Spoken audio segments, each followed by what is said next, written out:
ప్రియమైన అబ్దుల్ స్వార్థ టీవీ ప్రేక్షకులకు, ఈ కార్యక్రమం వీక్షిస్తున్నటువంటి వీక్షకులందరికీ మన రక్షకుని యేసుక్రీస్తు ప్రభువారి శుభకరమైన నామములో మీకందరికీ శుభాభివందనాలు తెలియజేస్తున్నాను. మీకెల్లరకు నూతన సంవత్సర శుభములు, శుభాకాంక్షలు, శుభాశీస్సులు తెలియజేయచ్చు ఉన్నాము. ఈ యొక్క మంచి సమయంలో దేవుని యొక్క వాక్య భాగంలో నుంచి యెషయా గ్రంథం 48వ అధ్యాయం 17, 18, 19 వచనాలు చదువుకుందాం. యెషయా గ్రంథం 48వ అధ్యాయం 17, 18, 19 వచనాలు ఉన్న భాగం ధ్యానం చేసుకుందాం. నీ విమోచకుడును ఇశ్రాయేలు పరిశుద్ధ దేవుడైన యెహోవా ఇలాగు సెలవిచ్చుచున్నాడు, నీకు ప్రయోజనము కలుగునట్లు నీ దేవుడైన యెహోవానకు నేనే నీకు ఉపదేశము చేసేదను. నీవు నడవలసిన త్రోవ నిన్ను నడిపించుదును. నీవు నా ఆజ్ఞను ఆలకించవని ఎంతో కూర్చున్నాను. ఆలకించడలా నీ క్షేమము నది వలెను, నీ నీతి సముద్ర తరంగముల వలె ఉండును. నీ సంతానము ఇసుక వలె విస్తారమగును. నీ గర్భఫలము దాని రేణుగుల వలె విస్తరించును. వారి నామము నా సన్నిధి నుండి కొట్టివేయబడదు, మరువబడదు. ప్రభువు మిగిలి మాటలు దీవించును గాక. ఆమేన్. క్రీస్తునందు ప్రియ స్నేహితులరా, నీ క్షేమము ఈ సంవత్సరం మంచిగా ఉండాలని, నువ్వు క్షేమంగా ఉండాలని, నీకు క్షేమం కలగాలని ప్రభువారు చక్కని విషయాల్ని గుర్తు చేస్తూ ఉన్నారు. మీకెల్లరికూ క్షేమగును గాక.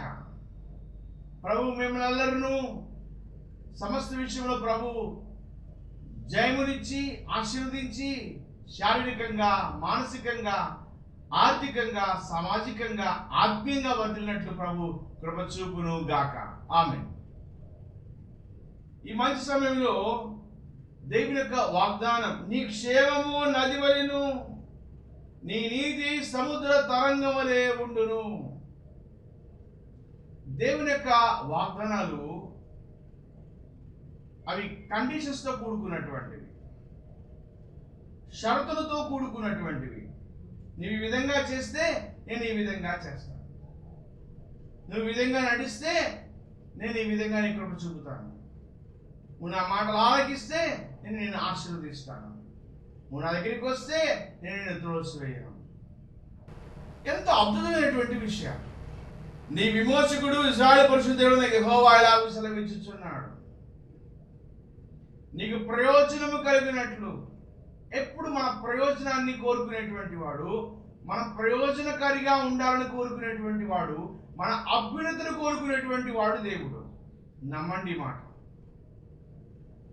దేవుణ్ణి ఎప్పుడు కూడా ఆయన యొక్క స్వభావాలని, ఆయన యొక్క నామాన్ని అవమానపరిచే రీతిగా మనం ఉండకూడదు. ఆయన పైన మనం అనుమానం కూడా తెచ్చుకోకూడదు. ఆయన మనం అపహాస్యం చేయకూడదు. ఆయనకి వేరుగా మనము ఏమి చేయలేమని గుర్తించి ఆయనలో అంటు కట్టబడి ఉండడానికి మనం ప్రయత్నం చేయాలి. నీకు ప్రయోజనము కలిగినట్లు నీ దేవుని యెహోవానకు నేనే నీకు ఉపదేశం చేస్తాను. ఉపదేశకుడుగా ఉంటాడు ఆయన, ఉపదేశిస్తాడు. అనాలోచితమైన నిర్ణయాలు తీసుకుంటున్నారేమో, ఆలోచనకర్తగా, గుడ్ కౌన్సిలర్గా ఆయన ఉండి మనకి కౌన్సిల్ చేస్తాడు. నీవు నడవలసిన త్రోవ నిన్ను నడిపించుదును. Good guide for us. ఆయన మనకు ఒక మంచి మార్గ నిర్దేశకుడు. అపసవ్యంగా మనం వెళ్తున్నప్పుడు, వంకర త్రోవల్లో మనం వెళ్తున్నప్పుడు, ఇష్టానుసారమైన మార్గాల్లో మనం ప్రయాణం చేస్తున్నప్పుడు ఆయన నెమ్మది కలిగే మార్గం ఇది, దీనిలో నడవండి అని చెప్పేటువంటి దేవుడు. నీవు నడవలసిన త్రోవను నడిపించును, నీవు నా ఆజ్ఞలు ఆలకించవలని. ఈ మాట బాగా గమనించాలి. దేవుని యొక్క ఆజ్ఞలు మనం ఆలకించినప్పుడు, వాడి ప్రకారం నడిచినప్పుడు మన జీవితాలు నిత్య నూతనమవుతాయి. నీ క్షేమము ఆశీర్వాదకరంగా ఉంటుంది, నీకు క్షేమం అవుతుంది, నీకు శుభం కలుగుతుంది. సమస్త విషయంలో ప్రభు ఆశీర్వాదము నిండుగా, మెండుగా, దండిగా ఈ సంవత్సరం ప్రభు నీకు ఇవ్వాలని కోరుతున్నాడు. నీ క్షేమము నది వలె ఉండాలి. నదికి చావు ఉండదు. ఎక్కడో చిన్న ఊటలుగా ఆరంభించబడి పాత నీరు పోతూ ఉండగా కొత్త నీరు వస్తూ ఉంటుంది, ఎప్పుడు ప్రవహిస్తూ ఉంటుంది. అనేక లక్షల హెక్టార్ల భూమి సాగుబడికి ఉపయోగపడుతుంది. అనేక బీడు భూములు ఎండిపోయిన సారంతో ఉన్నటువంటి ఆ యొక్క భూములన్నీ సారవంతమవుతాయి. ఎంత గొప్ప ధన్యత! నీ క్షేమం నది వలె ఉండాలి అని అంటే నీవు ఆయన ఆజ్ఞను ఆలకించాలి. ఆయన ఆజ్ఞను అనుసరించి నీవు నడవాలి. నడిచిన ఎడల నీ క్షేమం నది వలె, నీ నీతి సముద్ర తరంగం వలె ఉంటుంది. సముద్ర తరంగాలు మనకు తెలుసు. ఆ వేవ్స్ అలా వస్తూ ఉంటాయి, ఒకదానముట అలా ఒకటి వస్తూనే ఉంటాయి. అలా నీ నీతి సముద్ర తరంగమలే అది ఉంటుంది. నీ సంతానం ఇసుకలా విస్తారమవుతుంది. నీ గర్భఫలము దాని రేణువుల వలె విస్తరించును. వారి నామము నా సన్నిధి నుండి కొట్టివేయబడదు, మారువబడదు. దేవుడు ఏదైనా చెప్పినప్పుడు ఆజ్ఞ మనం ఆలకించాలి. ఆలకిస్తే మనకు క్షేమం, ఆలకించకపోతే మనకు క్షామం. ఆదికాండము 15వ అధ్యాయము 1వ వచనం. అబ్రహామా, భయపడకుము, నేను నీకు కేడము, నీ బహుమానం అత్యధికమగునని దేవుడు చెబుతూ ఉండగా 6వ వచనం. అతడు యెహోవాను నమ్మెను, ఆయన అది అతనికి నీతిగా ఎంచెను. అతడు దేవుని పూర్తిగా నమ్మాడు. 75 సంవత్సరాల ప్రాయంలో అబ్రాము దేవుని మాటకు లోబడి దూరమైనటువంటి ప్రయాణం చేశాడు. అతనికి 86 సంవత్సరాలు వచ్చినంత వరకు కూడా దేవుని యొక్క మాట ప్రకారం నడుస్తూనే వచ్చాడు. దేవుడు తనతో మాట్లాడాడు.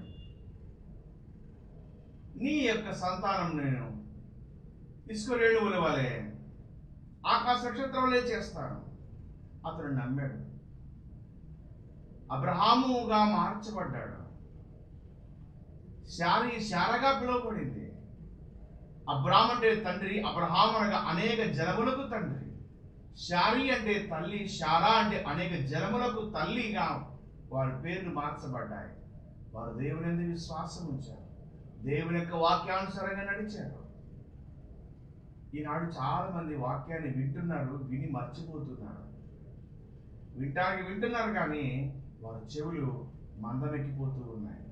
కానీ ఎప్పుడైతే మనం దేవుని యొక్క మాటలు మనం వింటామో, విని ఆ వాక్యానుసారంగా మనం నడుస్తామో, తప్పక మన జీవన నేపథ్యము ఆశీర్వాదకరముగా అవుతుంది.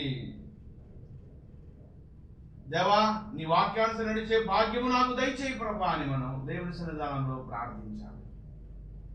ఈ నా మాటలు విని దాని చొప్పున నడుచువాడు పంట మీద ఇల్లు కట్టుకున్న బుద్ధిమంతుని పోలి ఉంటాడు. వాన కురిసెను, వరదలు వచ్చును, ఎంతో పాటు వచ్చింది, ఎంతో చేటు వచ్చింది, కానీ అతని ఇల్లు బండ మీద కట్టబడింది కనుక అది కూలిపోలేదు. ఇసుక మీద కట్టుకున్నటువంటి ఇల్లు కూలిపోయింది. ఈరోజు మనం బుద్ధిమంతులుగా ఉన్నాము అంటే ఆయన ఆజ్ఞను అనుసరించి నడిచేవారుగా మనం ఉండాలి. నీ క్షేమ నదిలా ఉండాలి అని, నీ నీతి సముద్ర తరంగం వలె ఉండాలని, నీ సంతానం ఇసుక వలె విస్తారంగా ఉండాలని, వారి నామం ఎప్పటికీ కొట్టివేయబడకుండా, మరువబడకుండా నీ సంతతిని తరతరాలుగా ఆశీర్వదించాలని ప్రభు ఆకాంక్షిస్తుంటుండగా, అదే ఆకాంక్ష మనకు కూడా ఉన్నట్లయితే, ప్రభా ఈ సంవత్సరం ఎక్కువ నీ వాక్యాన్ని ధ్యానిస్తాను, ఎక్కువ నీ వాక్యాన్ని పఠిస్తాను, నీ యొక్క ధర్మశాస్త్రం ఆశ్చర్యకుల సంగతుల్ని గుర్తిస్తాను, ఈ వాగ్దానాన్ని స్వతంత్రించుకుంటాను ప్రభా. పరిశుద్ధ బైబిల్లో దాదాపుగా 8,000 వాగ్దానాలు ఉన్నాయి. ఇవన్నీ మన కొరకే. ఆ వాగ్దానం స్వతంత్రించుకోవాలి అంటే ఆ వాక్యం దేవుడు నాతోనే మాట్లాడాడు అనే భావన కలిగి ఆయనకి మనము ఇష్టానుసారంగా మనం నడవలసిన వారమై ఉన్నాము. ఆయన భక్తుడుగా, భక్తురాలుగా మనం కొనసాగాలి. దేవుని యొక్క వాక్య భాగంలో మనం గమనించినట్లయితే కీర్తన గ్రంథంలో ఒక అద్భుతమైనటువంటి మాట రాయబడింది. ఇక్కడ మాట ఈ సమయంలో చదువుకుందాం. కీర్తన గ్రంథం 16వ అధ్యాయం 3వ వచనం, నేను ఇలాగందును, భూమి మీద ఉన్న భక్తులే శ్రేష్ఠులు, వారు నాకు కేవలము ఇష్టులు. ఎవరు శ్రేష్ఠులు? భక్తులు. వారు ఏమవుతారు? దేవునికి ఇష్టులుగా ఉంటారు. ఆ ఇష్టులైన బిడ్డలకు భూమి మీద సమాధానం.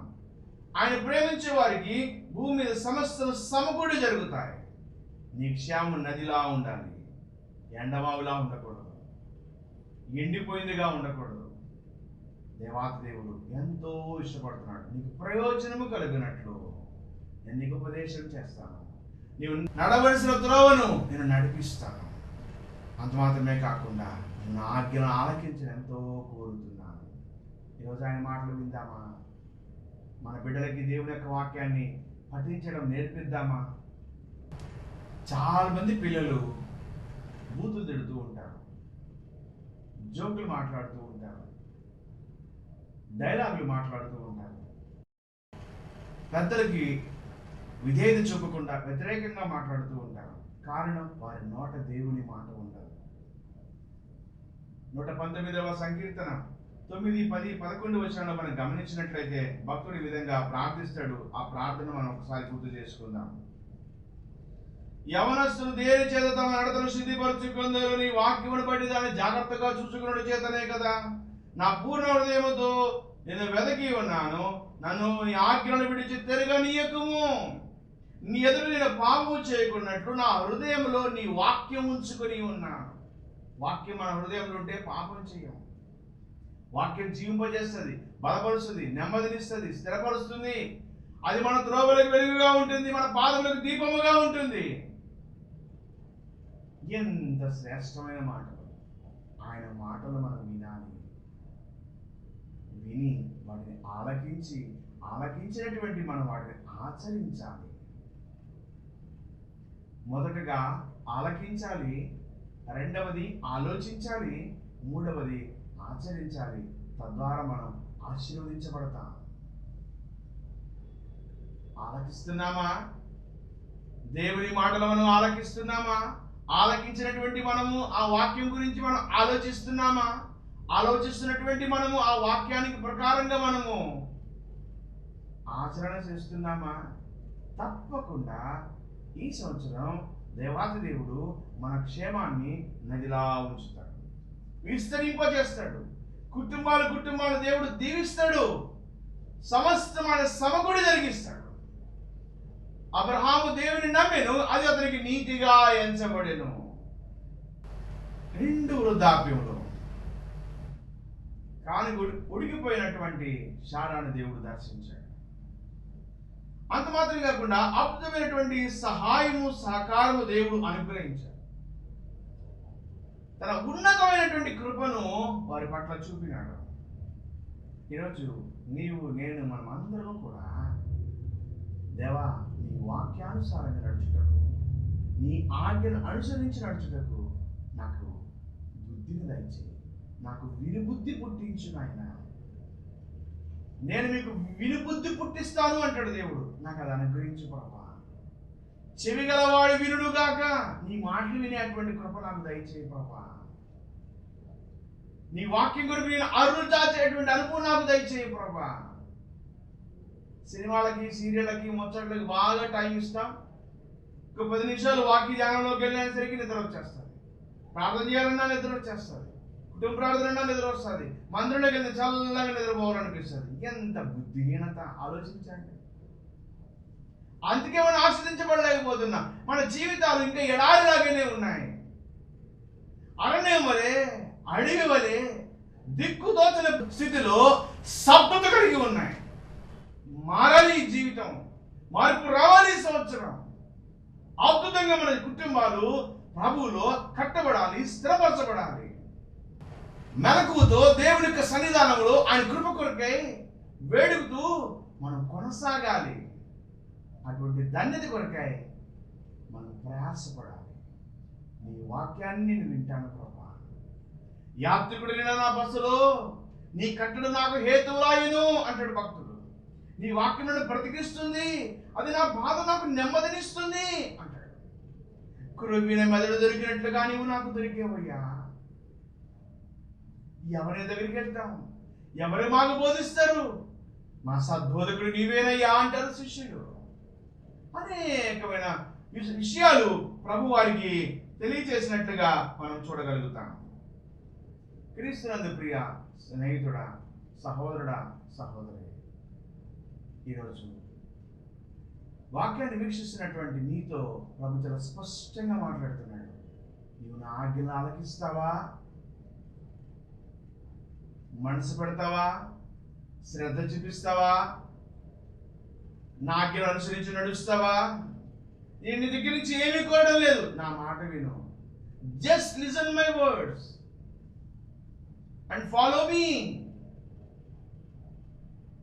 నన్ను వెంబడించు, నన్ను అంగీకరించు, నీ పరిస్థితుల్లో గొప్ప కార్యాలను జరిగిస్తానని ప్రభు మనతో మాట్లాడుతున్నాడు. ద్వితీయోపదేశకాండం 28వ అధ్యాయము 1 నుండి 14 వచనం మనం గమనించినట్లయితే ఎంత అద్భుతమైనటువంటి ఆశీర్వాదాలు మనం అక్కడ గమనించగలుగుతాం. ఆ ఆశీర్వాదాలకు ముందు కండిషన్స్ ఉన్నాయి. ద్వితీయోపదేశకాండం 28వ అధ్యాయం 1వ వచనం, నీవు నీ దేవుడు యెహోవా మాట శ్రద్ధగా విని నేడు నేను నీకు ఆజ్ఞాపించుచున్న ఆయన ఆజ్ఞని అనుసరించి నడుచుకున్న ఎడల నీ దేవుడిని యెహోవా భూమి మీద ఉన్న సమస్త జనముల కంటే నేను హెచ్చించును. నీవు నీ దేవుడిని యెహోవా మాట విని ఎడల ఈ దీనులన్నీ నీ మీదకి వచ్చి ప్రాప్తిస్తాయి. ఆయన మాటలు శ్రద్ధగా వింటే, దాన్ని ఫాలో అయితే తప్పకుండా దేవుడు చేస్తాడు. మనకిష్టమైనటువంటి వాళ్ళు ఏదైనా పని చెప్పారనుకోండి, గబగబ చేసేస్తాం. మనం ప్రేమించేటువంటి వాడు, మన స్నేహితులు, మన చాలా దగ్గరగా ఉన్నటువంటి వాడు, లేదా చాలా దూరంగా ఉండి ఒక ఫోన్ కాల్ చేస్తే, ఒక మెసేజ్ పెడితే వెంటనే రెస్పాండ్ అయిపోతాం. ఆ సహవాసం కొరకు పరితపిస్తాం. ఆ అవతల వాళ్ళ దగ్గర నుంచి మెసేజ్ రాకపోతే పిచ్చి పట్టినలాగా జుట్టు పిక్కుంటూ ఉంటాం. ఎంత బాధాకరమైనటువంటి విషయం. ఎవరో దూరంగా ఉన్నటువంటి వాళ్ళు లేదా దగ్గరలో ఉన్నటువంటి వాళ్ళు మనల్ని మానిటరింగ్ చేయటం ఏంటండి? వారు చెప్పినట్టుగా మనం ఫాలో అవటం ఏంటండి? ఎంత వెర్రితనం, పోలీస్ థింగ్. దేవుని మాట వింటే మనకు క్షేమం, వాళ్ళ మాట వీళ్ళ మాట వింటే మనకు క్షేమం. నేను చెప్పాను, కనీసం నీకన్నా బుద్ధి ఉండాలి కదా, నువ్వు కూడా ఒకసారి ఆలోచించాలి కదా. గుడ్డిగా ఎందుకు చేసావు? నష్టం వచ్చింది, ఏం చేస్తావు? నువ్వేదాన్ని అనుభవించాలి అంట. ఆలోచన లేకుండా అనాలోచితంగా వెర్రి తోలడం వలె పరిగెత్తుతున్నటువంటి, కళ్ళం లేని గుర్రాల వలె పరిగెత్తుతున్న మన కోరికలను చూసి దేవుడు బాధపడుతున్నాడు. సాతాను పద పద పద, ఇంకొచ్చం ఒక అడిగే ఉంది నాశనానికి, పద అని చెప్పి ఆ గోతులో తోసేస్తున్నాడు. వాడు వికట్ట హాసం చేస్తున్నాడు. మనం విగత జీవులం అయిపోతున్నాం. మార్పు రావాలి ఈ సంవత్సరం. మారాలి మన బ్రతుకులు, కావాలి మనం ఆయన కొరకు. ఆయన మాట వింటే క్షేమం. నిండు వృద్ధాప్యంలో అబ్రహాము శారాను దేవుడు దర్శించాడు. ఈరోజు నువ్వు దేవుని మాట వింటావా? ఆయన వాక్యాన్ని నడుస్తావా? ఆయన తప్పక నీ జీవితాన్ని నిత్య నూతనం చేయడానికి ఎల్లప్పుడూ సిద్ధంగా ఉన్నాడు. క్రీస్తునందు ప్రియ సహోదరుడా, సహోదరి, అలసిపోయావేమో, ఆందోళనలో ఉన్నావేమో, భవిష్యత్తును గురించిన చింతలో ఉన్నావేమో, ఎటు తోచని దిక్కులేని స్థితిలో ఉన్నావేమో, అపాయంలో ఉన్నావేమో. ఉపాయం ప్రభు చెప్తున్నాడు. నువ్వు నా మాటలు విను, నా ఆజ్ఞలను ఆలకించు. నా ఆజ్ఞలు భారమైనవి కావు, నువ్వు మోయగలిగినవే, నువ్వు చేయగలిగినవే. ఎప్పుడైతే నువ్వు నా ఆజ్ఞలు ఆలకిస్తావో ఈ దీవెలన్నీ నీ మీదకి వస్తాయి, ఇవి నీకు ప్రాప్తిస్తాయి. యెహోవాను విడిచి వేరొకని అనుసరించు వానికి శ్రమలు విస్తరిస్తాయి. ఒకవేళ నువ్వు దేవుని మాటలు వింటే, దేవుని యొక్క వాక్యానుసారం నడుస్తూ ఉంటే ఆయన కృప నీకు విస్తరించబడుతుంది. ఆశీర్వాదాల పరంపర దొంతరులుగా అవి కొనసాగుతూ ఉంటాయి. ఎంత అద్భుతమైనటువంటి విషయం. బానిసగా ఉన్నటువంటి యోసేపు ఫలించడి కొమ్మయ్యాడు. గొర్రెదడినటువంటి దావీదు మహారాజు అయ్యాడు. బానిసలుగా ఉన్నటువంటి షడ్రక్ మెషక్ అబేద్నెగోలు హైర్ అఫీషియల్స్ అయ్యారు, విచారణకర్తలుగా ఉన్నారు. దానియేలు 3 రాజుల కాలంలో ప్రధాని అయ్యాడు. బానిసత్వంలో ఆ యొక్క మొర్దెకై ఎస్తేరు రాణి అయ్యింది, మొర్దెకై ప్రధాని అయ్యాడు. దేవుని యొక్క స్వరానికి లోబడి, దేవుని మాటకి లోబడినటువంటి, దేవుని యొక్క ఆజ్ఞకి లోబడినటువంటి సమూయేలు షిలోహు మందిరానికి యాజకుడయ్యాడు, ఇశ్రాయేలుకు న్యాయాధిపతి అయ్యాడు, దీర్ఘదర్శి అయ్యాడు, గొప్ప ప్రవక్తగా పేరు గడించాడు. దేవుని యొక్క స్వరానికి లోబడినటువంటి సౌలు పౌలుగా మారాడు, కొన్ని వేల సంఘాలని స్థాపించాడు, అనేక లక్షల మందికి స్వార్థ అందించాడు, కొన్ని వేల మందిని సంఘ పరిచారకులుగా సిద్ధపరిచాడు. ఈరోజు ఆయన మాట వినడానికి మనం దాసారం చేస్తున్నాం. ఆయన ముందు మన కుప్పిగంతులా అండి? ఆయన ముందు మనం ఎంత? మన జీవమే పాటిది. ఎలికి లేని చేపలతోనూ ప్రాగు పురుగులతోనూ నువ్వు సమానుడుగా చేశావు నరుడిని అంటాడు భక్తుడు. ఎవరు మనకి ఆధారం? ఎవరు మనకు సహకారం? ఎవరు మనకు ముందుండి నడిపించేవారు? ఆయన ఒక్కడే కదా. ఆయన చెప్తున్నటువంటి మాట, నా కుమారుడా, నీవు నా ఆజ్ఞను ఆలకించినలా నీ క్షేమం నది వలె, నీ నీతి సముద్ర తరంగం వలె ఉంటుంది. నీ బ్రతుకుని మారుస్తాను, నీ జీవితాన్ని నిత్య నూతనం చేస్తాను. ఒక అవకాశం నాకు ఇవ్వు. బుద్ధి వచ్చిందా? తిరిగిరా. నువ్వు రాను ఉద్దేశించిన నా దగ్గరికి రావాలి అంటాడు దేవుడు. ఆయన దగ్గరికి వచ్చి మనం చెప్పాల్సిందేమంటే, ఎట్ల బదులుగా అయ్యా మేము మా పెదవుల్ని అర్పిస్తున్నాం, నీవు అంగీకరింపదగినవి అవే మా దగ్గర ఉన్నాయి. మా పెదవులను కాల్చయ్యా, మా నోటి మాటలు మా హృదయాన్ని దృష్టికి అంగీకారం సహాయం దయచేయ్యా. కృంగిన మమ్మల్ని లేవనెత్తండి. బలహీన బలమిచ్చేవాడివి నీవే, కృంగిన వారిని లేవనెత్తేవాడివి నీవే. నీ కొరకు ఎదురు చూచినప్పుడు నూతన బలమిచ్చేవాడవు నీవే. సమస్యలైనటువంటి మా బ్రతుకులకు, నిస్సత్తుకున్నటువంటి మాకు బలమిచ్చేవాడవు నీవే. నువ్వు సహాయం చేయ ప్రభా అని మనం ఆయన దగ్గర ప్రార్థిస్తే తప్పక మన జీవితంలో గొప్ప కార్యం చేయడానికి ప్రభు సిద్ధంగా ఉన్నాడు. మరి యవనస్తులారా, మిమ్మల్ని ప్రభు దగ్గర సిద్ధపరచుకోండి, మోకరించండి, ఆయన వాక్యాన్ని ధ్యానించండి, పఠించండి. శ్రేష్టమైన దివ్య గ్రంథం, వేద పుస్తకం, అద్భుతమైనటువంటి పుస్తకం, ఈ బ్రతుకులు మార్చే పుస్తకం.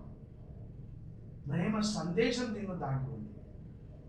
ఎంత నువ్వు తరచి ధ్యానిస్తే అంత దీవెన పొందగలుగుతాను. దేవా, నా కృప చూపించు ప్రభా. మహా ఎండకారణ అరణ్యములో మనం స్నేహించిన వాడు ఆయనే, చెట్టుకు మంచులో తోడుగుండేవాడు ఆయనే, తామరపరచువాడు ఆయనే. ఆయనకి లోపడదాం, లోపాయికారితనం వదిలి పెడదాం, మన లోగుట్టులన్నీ ఆయన ముందు పెడదాం, ప్రాధేయపడదాం. ప్రభు కృప చూపు వరకు నిన్ను నేను విడవను దేవా అని యాకోబు గట్టిగా ఒడిసి పట్టుకున్నట్లుగా ఆయన పాద సన్నిధానంలో ఆయన వాక్యాన్ని హత్తుకుందాం. తప్పక ఆయన మన జీవితాల్లో గొప్ప మేలుతో మనల్ని తృప్తిపరిచేటువంటి వాడైనాడు.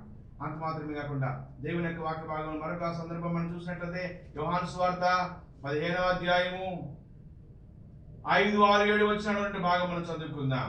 ద్రాక్షవల్లిని నేను, తీగలు మీరు. ఒకసారి మన సంగతి మనకు తెలియదు, ఓవర్ కాన్ఫిడెన్స్ ఎక్కువ. మనకి ఏదో ఓవర్గా ఊహించేసుకుంటాం, ఏదేదో సాధించేద్దాం అనుకుంటాం. ఆయన లేకుండా మనం ఏమీ చేయలేము. నా ముఖ ప్రకాశం రాకుండా వారు ఏమీ చేయలేరు. వారి వైపు దయగా చూచి నేను చిరునవ్వు నవ్వాను. సేనలో రాజు వలే, దుఃఖించు వారిని ఓదార్చువాని వలే నేనున్నాను. గుత్తులుగా నా మాటలు వారి మీద పడేవి. నేను మాట్లాడితే వారు మాట్లాడరు ఎవరు కూడా. యవనస్తులు దాక్కుంటారు, వృద్ధులు లేచి నుంచుంటారు. నా మాటలు చాలా శ్రేష్టమైనవి అంటాడు భక్తుడు. యోబు అంతగా గౌరవించబడ్డాడు. ఈరోజు ఆయన ముఖ ప్రకాశం లేకుండా నిజమే మనం ఏమీ చేయలేము. మన ఆలోచనలు, మన జీవము, మన పద్ధతులు ఏ పాటి నేనెంత కాదు ప్రభా, నీ ముందు నేను సున్నా. దేవా, నాకున్నవన్నీ సున్నా. నేనెంత, నా బ్రతికెంత. మెఫీబోషెతు దావీదు దగ్గర అంటాడు, చచ్చిన కుక్క వంటి వాడు నేను, నా పట్ల నీకు ఎంత దయయ్యా. ఈ కుంటోడి పట్ల, ఈ అంగవిహీనుడి పట్ల, చచ్చిన కుక్క వంటి వాడు నేను, నా పట్ల ఈ దయచూపుటకు నేను ఎంతటి వాడను. ఈరోజు మనం దేవుని యొక్క వాక్యానుసారంగా నడవటానికి, ఆయన కృపలో కొనసాగటానికి మనం అందరం కూడా అడుగులు ముందుకు వేయాలి. కృప కొరకై ప్రార్థించాలి. తప్పక దేవుడు మనకు సహాయం చేయడానికి ఇష్టపడుతూ ఉన్నాడు. క్రీస్తునందు ప్రియ స్నేహితులారా, యొక్క మంచి సమయంలో ప్రభు దగ్గర శుభ తీర్మానం చేసుకున్నాను. నీ ఆజ్ఞను నేను ఆలకిస్తాను ప్రభా, నీతో కొనసాగుతాను ప్రభా.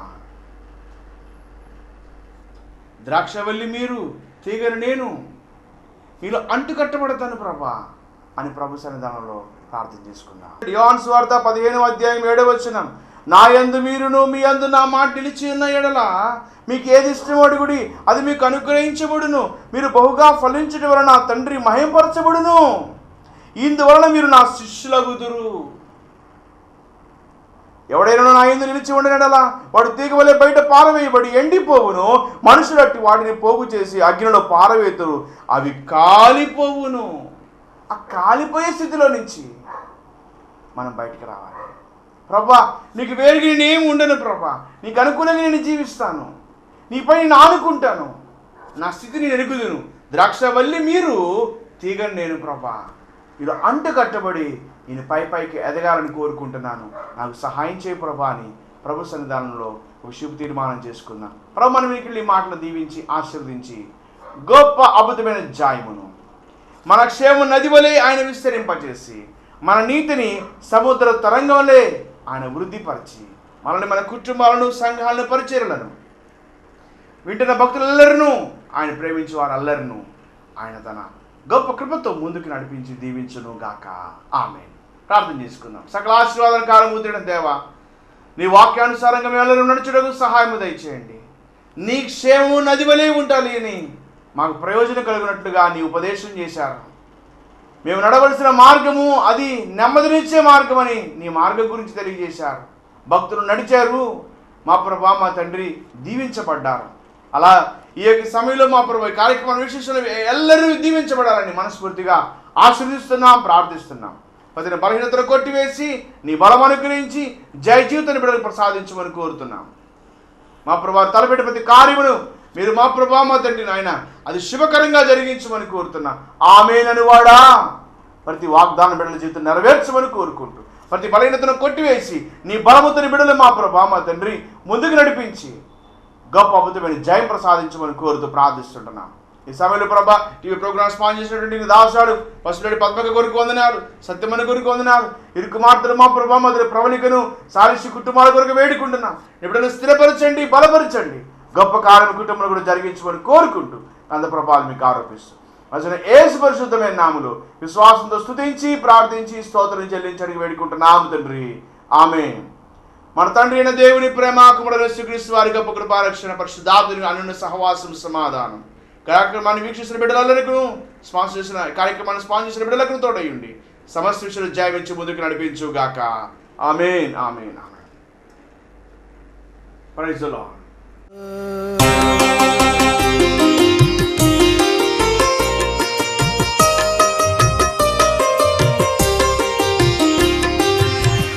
అద్భుత సువార్త, అద్భుత సువార్త, అద్భుత సువార్త, అద్భుత సువార్త, అద్భుత సువార్త, అద్భుత సువార్త, అద్భుత సువార్త.